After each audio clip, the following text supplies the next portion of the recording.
Muito bom dia, lei seca todo dia, é isso mesmo, dia 6 hoje, completando quase uma semana. Bora, bora, senhores.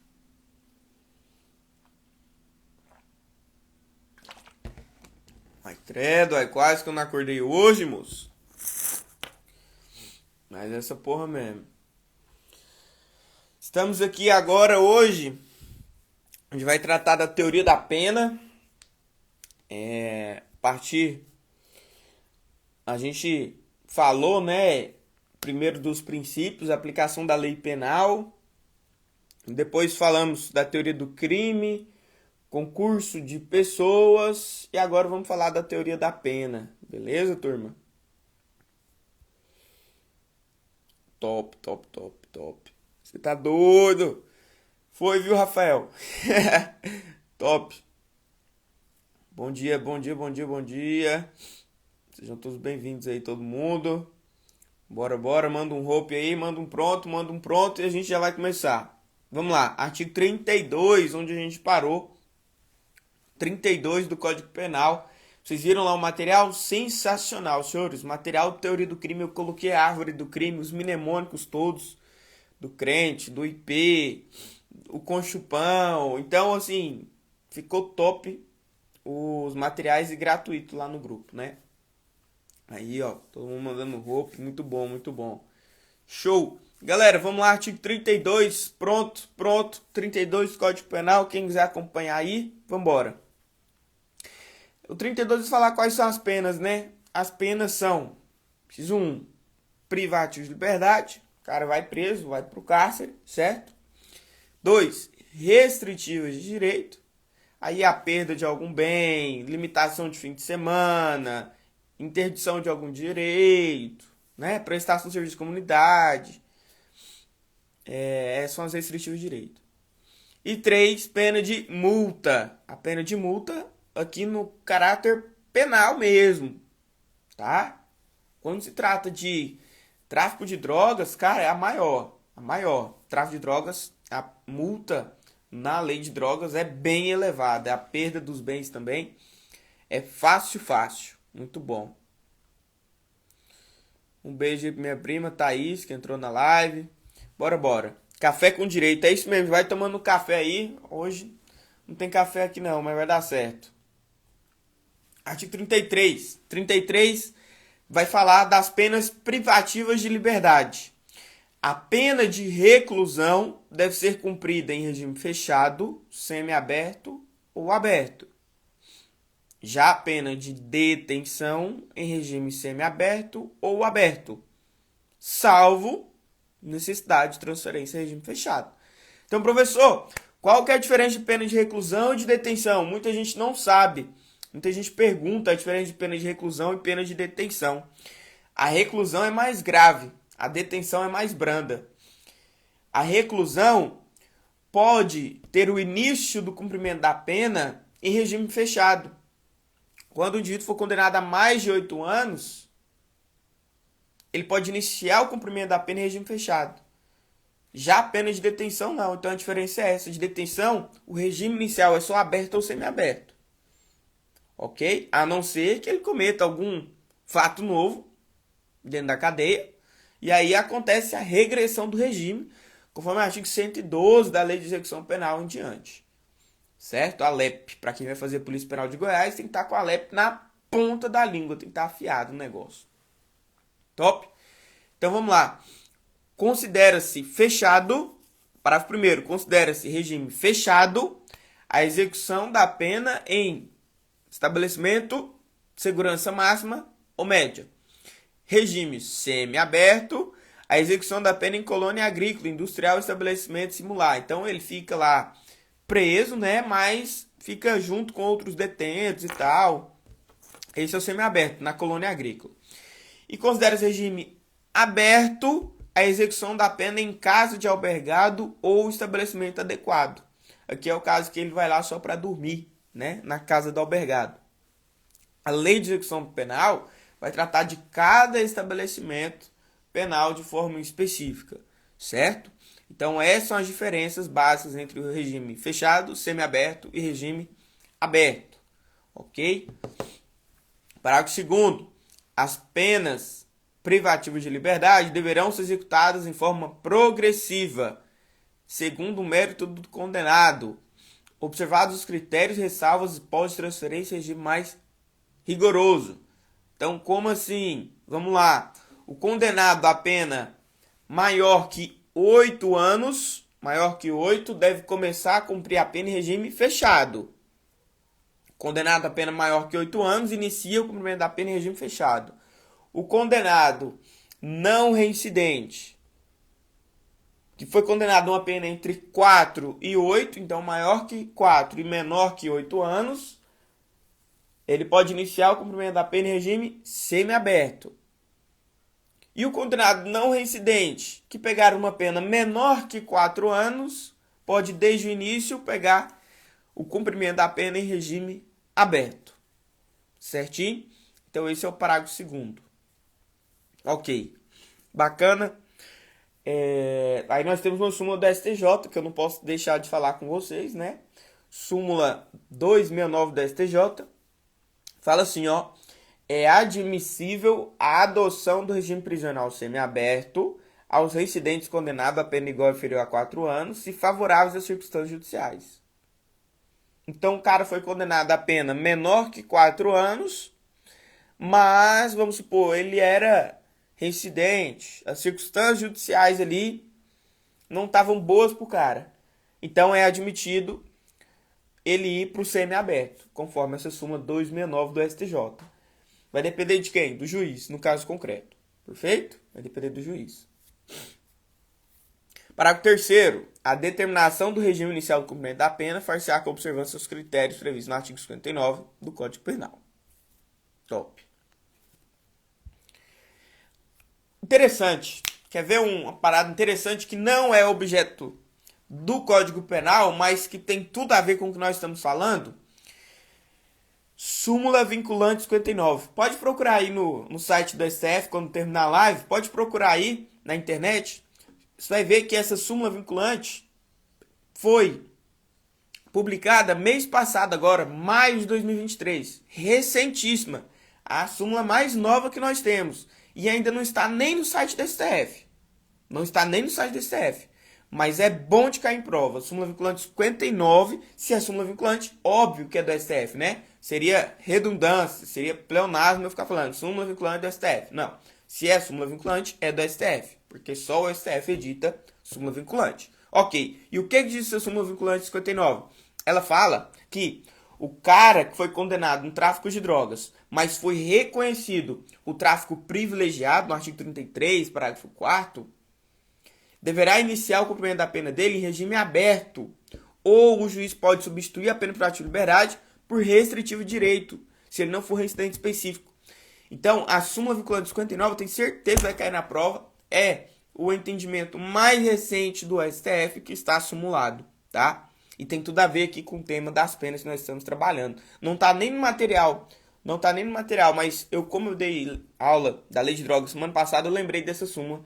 E aí eu vou acrescentar aqui, vou colocar no material para vocês. A súmula vinculante 59, interessante. Beleza? Continuando. Alguém sabia dessa súmula? Manda aí no chat. Quem sabia da súmula vinculante 59 do STF, né? Quem sabia da súmula vinculante 59? É a mais recente súmula. Alguém sabia da edição dessa súmula? Que teve essa súmula? Um abraço aí pro Flamarion Melo, meu vereador de Aparecida de Goiânia, policial civil mais brabo do estado de Goiás. É isso mesmo. Manda aí no comentário se você sabia ou não da súmula vinculante 59. Só para eu ver como que vocês estão em questão de atualização e se foi bom eu comentar isso. Foi bom, ó. O Rafael não sabia. Se um não sabia, então já tá sensacional para mim. Top. Tô sabendo agora, não sabia. Muito bom, senhores. Muito bom, muito bom, muito bom, muito bom. Então, beleza. Vou colocar no material de vocês hoje. Top. Paloma aprendendo agora. Maiara também. Excelente, excelente, senhores. Infelizmente, o nosso direito é assim. Tem que ficar acompanhando as novidades do STF e STJ. Certo? Parágrafo 4º. O condenado por crime contra a administração pública terá progressão de regime condicionada, ou seja, tendo como requisito a reparação do dano que causou, ou a devolução do produto ilícito praticado com os acréscimos legais. Então, no caso dos crimes contra a administração pública, quando o cara furta um bem da administração pública, quando ele pratica um estelionato contra algum bem da administração pública, para ele progredir de regime, ele tem que reparar o dano que causou ou devolver aquele bem, aquela res furtiva, certo? Está no parágrafo 4º do Código Penal. É isso aí, ó, o Sandro, o Cleiton, parabéns por esse projeto. Obrigado, meu querido, tamo junto. Ajudando a turma aqui gratuitamente, né? Todo mundo se ajudando. Aqui é assim mesmo. Então, tem outras súmulas de fixação de regime, tá? Eu coloquei no material para vocês. Súmula 708 da STF, 719, 269 da STJ, que eu já falei, 440 da STJ, tá? E aí tá no material de vocês, na tabelinha top. Tá aí, ó, o Vitor Galvão, meu mentorado, fez o curso de formação da Polícia Penal do DF agora, tá aprovado na PMGO também. E aí, Vitor, você vai escolher PPDF ou PMGO? Fala aí pra turma. Top, guerreiro, top, top, top. Parabéns, viu, Vitor? Feliz demais de ver meus alunos conquistando as coisas, virando polícia. Excelente. Senhores, artigo 34, vai falar das regras do regime fechado. O condenado será submetido, no início do cumprimento da pena, a exame criminológico de classificação para individualização da execução. Então, esse aqui é um exame criminológico, né?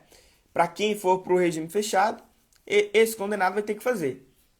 O condenado fica sujeito a trabalho no período diurno e isolamento durante o período noturno. O trabalho será incomum dentro do estabelecimento, na conformidade das aptidões do condenado, desde que compartilhe com a execução da pena. E aí, fala também sobre o trabalho externo. O trabalho externo é admissível no regime fechado em serviços ou obras públicas. É claro que a lei de execução penal vai tratar melhor sobre esse tema, trabalho do preso. O trabalho do preso é tanto um direito como um dever do preso. Isso caiu na redação da Polícia Penal de Goiás. Cite 2 direitos e cite 2 deveres do preso. Trabalho é um deles, tá? Tá aqui já adiantando para vocês. Artigo 35, regras do semiaberto. O condenado vai fazer o exame criminológico, tá? Aqui fala assim, aplica-se a norma do artigo 34. Então, obrigando a fazer o exame criminológico. Também ao condenado que inicia o cumprimento da pena em regime semiaberto. Bacana. Parágrafo 1º.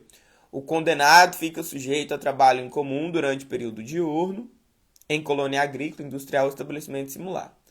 O trabalho externo é admissível, bem como a frequência a cursos profissionalizantes de instrução de segundo grau superior. E aqui a gente sabe que trata da progressão de regime também, quando ele conclui algum curso superior, curso profissionalizante, né? É um dos motivos para ter a remissão da pena, na verdade. Remissão da pena, né? Para a pena ser remida, ser descontada.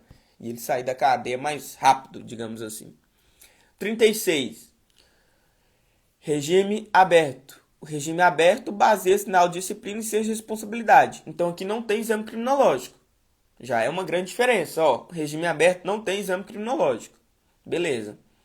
O condenado deverá, fora do estabelecimento e sem vigilância, trabalhar, frequentar cursos, exercer outra atividade e vai permanecer recolhido durante o período noturno e nos dias de folga.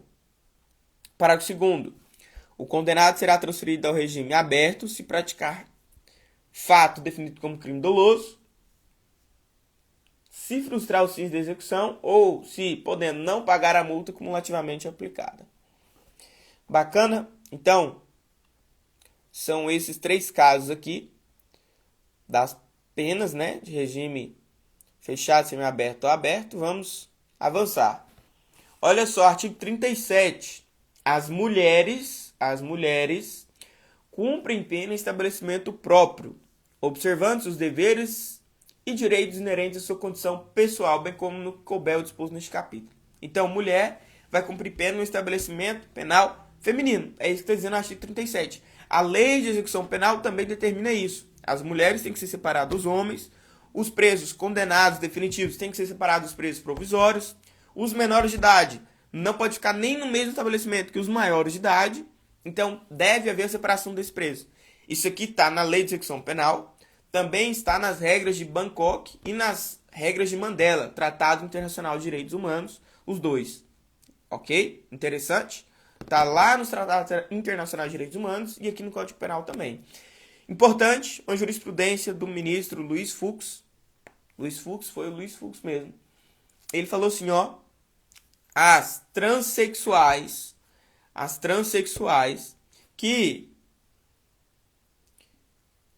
forem condenadas podem escolher se vão cumprir a pena em um estabelecimento penal para homens ou para mulheres. Então é direito da transexual escolher se vai cumprir a pena um presídio masculino ou feminino, entendimento recente do STF aí. Beleza? Tamo junto, aspira Kennedy, bora. Direitos do preso, artigo 38 do Código Penal, onde nós estamos aqui. O preso conserva todos os direitos não atingidos pela perda da liberdade, impondo-se a todas as autoridades o respeito à sua integridade física e moral. Então o artigo 38 está falando óbvio, falando assim, ó, o preso só tem restringido, relativizado, suspenso um direito, que é o direito de ir e vir, direito à liberdade. Todos os outros direitos constitucionais, garantias fundamentais, permanecem, senhores. Permanecem. Direito à honra, à intimidade, à vida privada, ok? Direito à comunicação, à liberdade de expressão, tá? Liberdade religiosa também vai ter. Ele só não vai ter liberdade de locomoção, que é o direito de ir e vir. Top? Bacana? E só que o Código Penal esqueceu de um negócio aqui, que está lá na Lei de Execução Penal. Olha só. E o direito ao voto? E o direito de votar e ser votado? O preso tem direito ao voto? Responde aí no chat se o preso tem direito ao voto ou não. Responde aí. Aqui o Código Penal não fala, mas está lá na Lei de Execução Penal e tem tudo a ver com o nosso tema de hoje, que é a teoria da pena. Tá? O preso pode votar?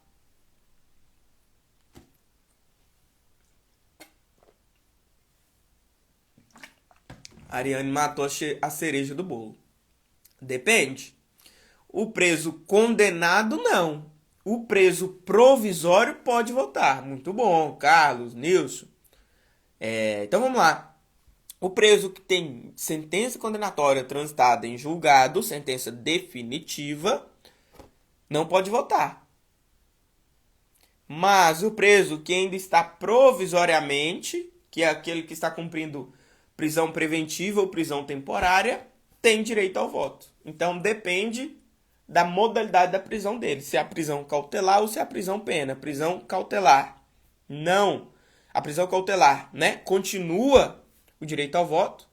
Já a prisão definitiva, ele tem suspenso o direito. Por que suspenso? Porque não tem pena de caráter perpétuo. Então, quando ele sair da prisão, ele vai poder voltar a votar. Beleza? Um abraço aí pro professor Rodolfo Souza, meu mestre. Tamo junto, mestre. É uma honra ter você aqui conosco na live. Continuando, senhores. Foi bom fazer esse parênteses, esse acréscimo, linkando aqui o Código Penal com a Lei de Execução Penal. E agora vamos para o artigo 40 do Código Penal. Ó, a legislação especial regulará a matéria prevista nesses artigos. Que legislação é essa? Lei 7.210, a Lei de Execução Penal. Bem como especificará os deveres e direitos do preso, os critérios para revogação e transferência dos regimes e estabelecerá as infrações disciplinares e correspondentes sanções. Então, o Código Penal está falando assim, ó, vai ter uma lei específica para tratar da execução da pena. Padrão, é isso. Parabéns pela dedicação. Obrigado, mestre. Obrigado. Fico muito feliz aqui de ter o senhor acompanhando. Beleza? Depois eu vou chamar o senhor para participar aqui da nossa live, do Clube das 7 também. Quando a gente entrar em outras disciplinas aqui que eu não domino tanto. Beleza? Vou chamar outros professores, o senhor pode ter certeza que o senhor será convidado. Vamos lá, avançando aqui, ó. Artigo 39 vai falar: o trabalho do preso será sempre remunerado, sendo-lhe garantidos os benefícios da Previdência Social. Padrão, certo? O trabalho do preso sempre vai ser remunerado. Isso aqui tem um direito lá na Lei de Execução Penal também. Top, será uma honra, aí sim. Avançando, senhores, o condenado a quem sobrevém doença mental deve ser recolhido ao hospital de custódia e tratamento psiquiátrico, ou, a falta deste, a outro estabelecimento adequado. Também tem previsão na LEP. Agora que muita gente confunde, não sabe o que é a detração, a tal da detração. O que é a detração? Aí tem gente que pergunta assim, professor, aquele período que o preso, né, o detido, o preso ficou preso, literalmente, cumprindo uma pena, numa prisão cautelar, por exemplo, ele ficou 1 ano na prisão cautelar, até que veio a sentença e condenou ele a 8 anos. E aí, ele vai pegar mais 8? Ou conta esse 1 ano que ele ficou preso provisoriamente? Conta esse 1 ano que ele ficou preso provisoriamente. É a chamada detração. Olha o artigo 42. Computam-se na pena privativa de liberdade e na medida de segurança o tempo de prisão provisória, no Brasil ou no estrangeiro, o de prisão administrativa e o de internação em qualquer dos estabelecimentos referidos no artigo anterior. Então, desconta da pena imposta a ele na condenação aquele período que ele ficar preso provisoriamente. Aí tem entendimento da STJ assim, ó. O tempo que o réu ficou submetido à medida cautelar de recolhimento domiciliar, então preso dentro de casa, prisão domiciliar com tornozeleira, também pode ser descontado na pena imposta à condenação. Entendimento da STJ de 2021, tá? Importante, importante. Penas restritivas de direito, 43. As penas restritivas de direito são prestação pecuniária, perda de bens e valores, limitação de fim de semana, prestação de serviço de comunidade ou entidades públicas, interdição temporária de direitos, limitação de fim de semana. Sim, Paloma. É a parte provisória. Aí é o que a gente chama de detração. Detração é descontar esse tempo que ele ficou preso provisoriamente quando ele for cumprir a pena. Entendeu? São institutos diferentes. Executar é cumprir. Executar é cumprir. Detração é descontar aquele período. Bacana? Súmula 643 do STJ. A execução da pena restritiva de direito precisa do trânsito em julgado da condenação. É óbvio, né, STJ? É óbvio, é óbvio.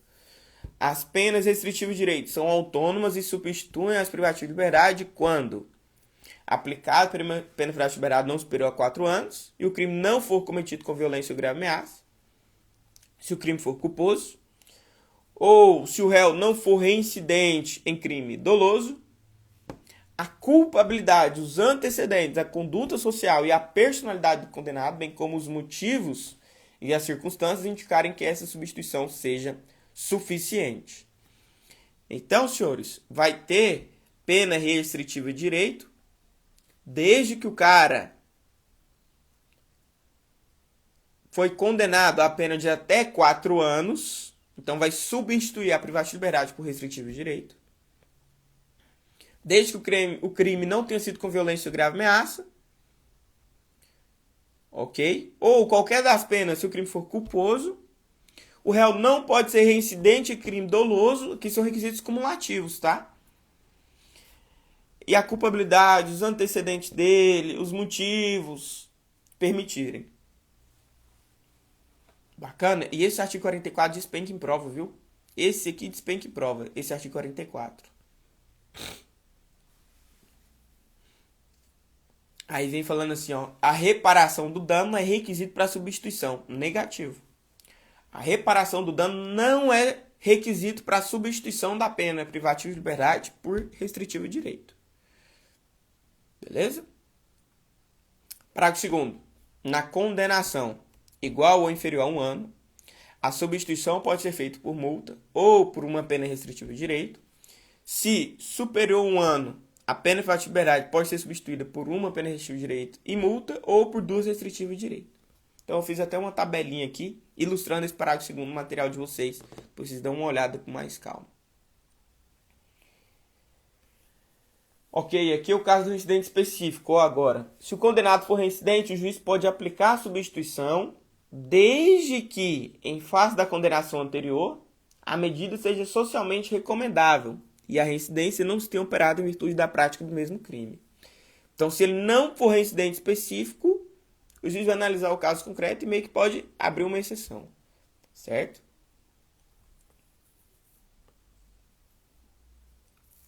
A pena restritiva de direito converte-se em privativo de liberdade, obrigatoriamente, tá? Quando ocorreu o descumprimento injustificado da restrição imposta. Então, era para ele prestar serviço à comunidade. O cara não compareceu. O que vai acontecer com ele? Substitui essa pena restritiva de direito por uma privativa de liberdade. Então, ele vai ao cárcere, vai preso. Ok?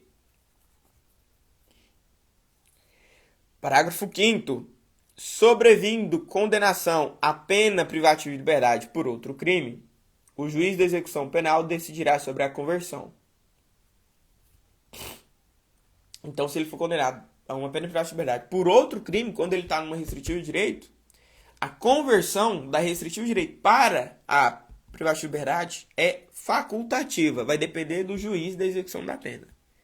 Interessante, né? Esse é o parágrafo 5º. Não adianta só ter quantidade não, viu, senhores?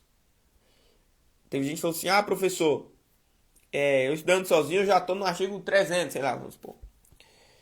Mas, e a qualidade? Você lê por ler, chega lá na hora da prova você não lembrar, o que adianta? Então a gente tem que ir lendo, entendendo e comentando o tema. Certo? Não adianta nada o cara ler aqui, ler a mesma coisa. Isso aqui você lê em casa. O objetivo aqui é a gente estudar juntos. Certo? Cada parágrafo, cada artigo, como eu estou fazendo aqui.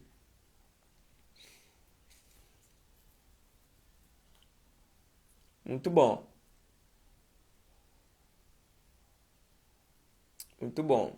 Paramos aqui no artigo 45. Fala assim, ó. Na aplicação da substituição previsto no artigo anterior, vai verificar o artigo 46, 47, 48.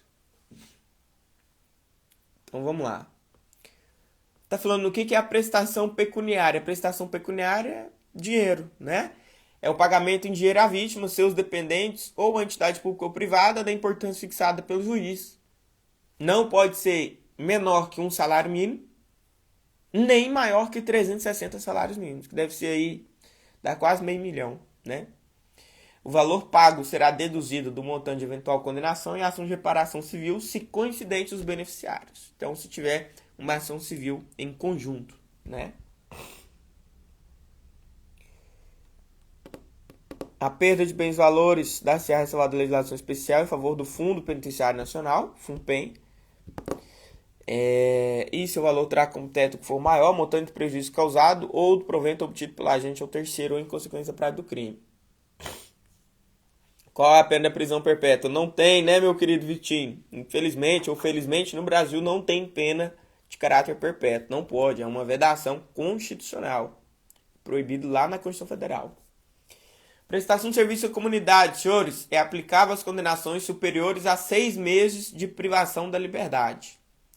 Consiste na atribuição de tarefas gratuitas ao condenado e dar-se-á em entidades assistenciais, hospitais, escolas, orfanatos e outros estabelecimentos congêneres em programas comunitários ou estatais. No fórum tinha muita gente que estava prestando serviço à comunidade também, né? Ou entidades públicas, serve também.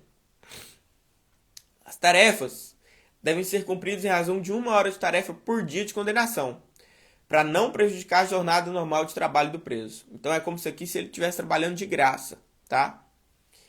Se a pena substituída for superior a 1 ano, é facultado ao condenado cumprir a pena substitutiva em menor tempo, artigo 55, nunca inferior à metade da pena privativa de liberdade fixada. Tá. Interdição temporária de direitos. Quais são? Caiu em prova esse artigo 47. Proibição de exercício do cargo, emprego, função pública, mandato eletivo. Proibição de exercício de profissão, atividade ou ofício que depende de habilitação especial, licença, autorização, por exemplo, CRM, né, para exercer a atividade da medicina. Suspensão de autorização ou habilitação para dirigir veículo. Então tem a suspensão da CNH. proibição de frequentar determinados lugares, proibição de se inscrever em concurso, avaliação ou exames públicos. Essas são as penas de interdição temporária de direitos. Limitação de fim de semana. A limitação de fim de semana consiste na obrigação de permanecer aos sábados e domingos por 5 horas diárias em casa de albergado ou outro estabelecimento adequado. E aí, durante esse período lá, pode ser ministrado cursos, palestras ou outras atividades educativas. Importantíssimo, senhores, o estudo das penas aqui para quem vai fazer Polícia Penal de Goiás ou agente de custódia da PCDF ou qualquer outro concurso que caia direito penal, a parte da teoria da pena, tá? Eu tinha pensado em pular essa parte, mas eu falei, não, pô, vai ter o concurso da PPGO, então a gente tem que falar da teoria da pena também. Muito bom, muito bom.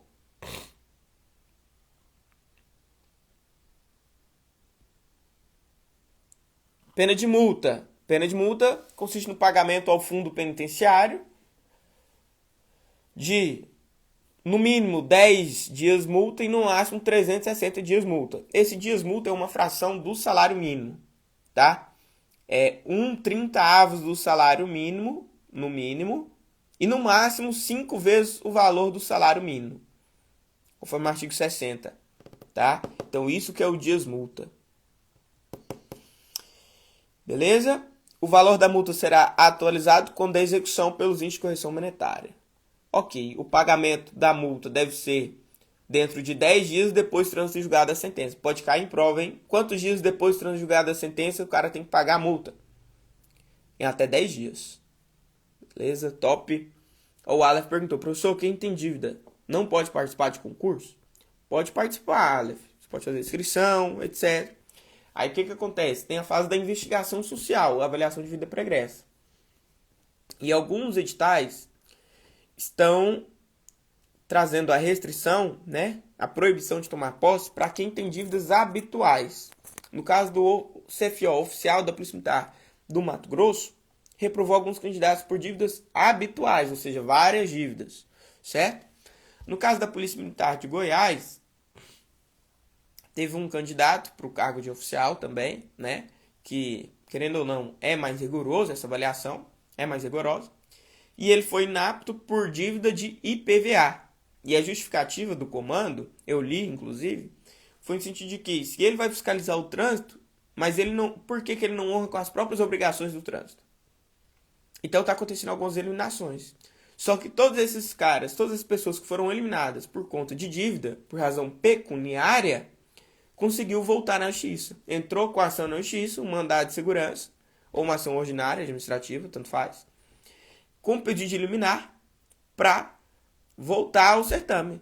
E os juízes têm deferido essas liminares. Então, se eventualmente, caso alguém seja reprovado por dívida na fase da investigação social, eu acredito que, na maioria das vezes, consegue voltar com a ação na justiça, certo? Se for só isso o motivo, né? Porque você não pode omitir nada na avaliação de vida pregressa. Quem omite, aí é motivo para ser eliminado e aí não tem nem conversa, nem choro no judiciário, não. Bacana? 51. Do mesmo jeito, Augusto, você vai colocar lá na investigação social, ó, tenho a dívida, mas ela está contestada em cartório, por isso. Vai ficar a critério da polícia. A polícia que vai decidir, o comando geral. Ah, reprovou. Você entra com recurso administrativo, caso tenha reprovado. Com recurso administrativo, você não voltou, você entra com a ação, você consegue voltar. Beleza? É o que eu acredito. 51. Transitada e julgada a sentença condenatória, a multa será executada perante o juiz da execução penal e será considerada dívida de valor, aplicáveis às normas relativas à dívida ativa da Fazenda Pública, inclusive no que concerne às causas interruptivas suspensivas da prescrição. Então, isso aqui, ó, esse artigo 51 foi alterado pelo pacote anticrime. Interessantíssimo, porque antes do pacote anticrime, era diferente. Por quê? Falava que a multa era considerada de valor também, mas era dívida ativa da Fazenda Pública. Agora não. Agora é dívida do juiz da execução penal. Então, o juiz competente para verificar a execução dessa multa, quando o cara não paga, é o juiz da execução. Então, o Ministério Público vai entrar com a ação no juiz da execução para executar aquele pagamento da multa após o pacote anticrime. Interessante, muita gente não dá valor no artigo 51 e é uma alteração importante. Artigo 52. É suspensa a execução da pena de multa se sobrevém ao condenado doença mental. Então, fechou aqui a pena de multa. Artigo 53. As penas privativas de liberdade têm os seus limites estabelecidos na sanção correspondente a cada tipo legal de crime.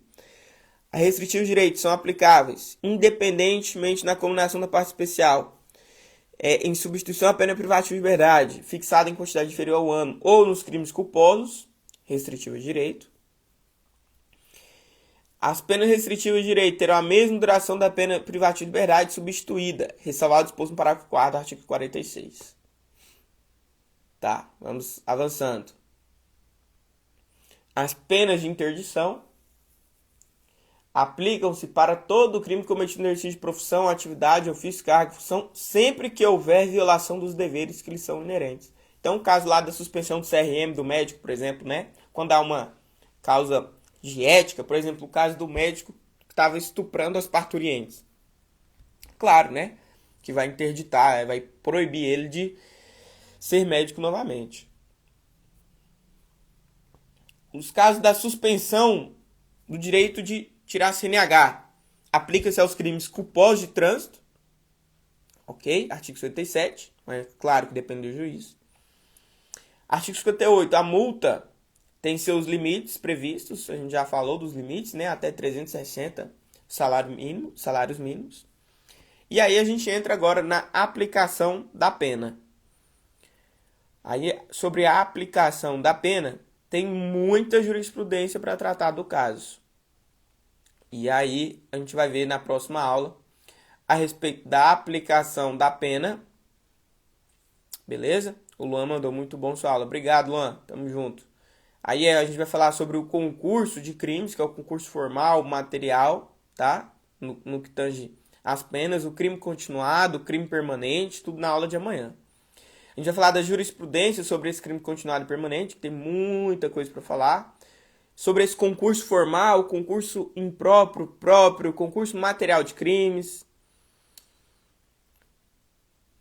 O erro na execução, a gente já falou. Suspensão constitucional da pena, que é o famoso surgir penal, que aplica inclusive na Lei Maria da Penha, e muita gente cai, tá?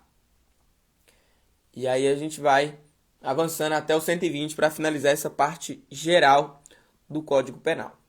Fechou? Obrigado a todos aí que compareceram. O material PDF vai estar disponível lá no link, tá? Para quem está no grupo, obviamente, é só para quem está no grupo do Clube das 7. Amanhã às 7 da manhã estamos aqui de novo. Beleza?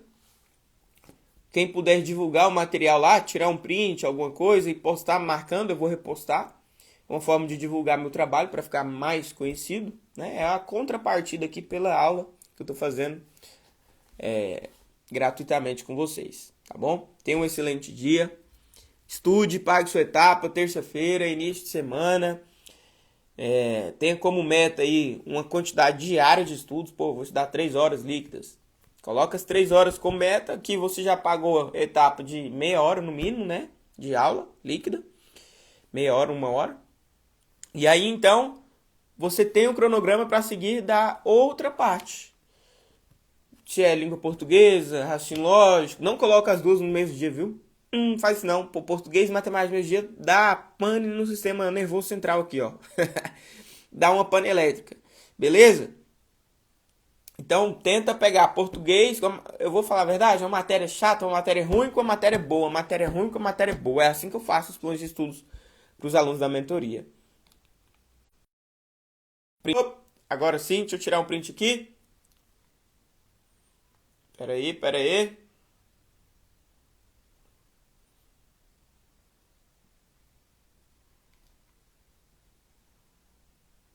Aê, agora sim, senhores. Obrigado a todos. Tamo junto.